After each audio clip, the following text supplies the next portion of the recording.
عارفة الشعور اللي بيجيلك آخر اليوم وانتي قاعدة مع نفسك، خايفة من بكرة وخايفة على ولادك وشايلة هم ومسؤولية كبيرة. جاية أقولك ربنا اللي مشاكي السنين اللي فاتت دي كلها وسترها معاكي مش هيسيبك النهاردة. ربنا قال في كتابه الكريم: لا تدري لعل الله يحدث بعد ذلك أمرا. الآية دي لوحدها كفيلة إنها تطبطب على قلبك. ممكن تكوني شايفة الأبواب كلها مقفولة، لكن اللي عند ربنا كتير جدا. ربنا عنده مفاتيح لكل حاجة احنا ما نعرفهاش. الفرج مستني دعوة حلوة منك في جوف الليل.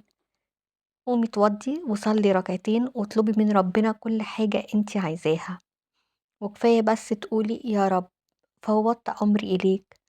ارمي حمولك على ربنا، ربنا وحدك بس، وطفي النور وادخلي نامي. ليلتك سعيدة.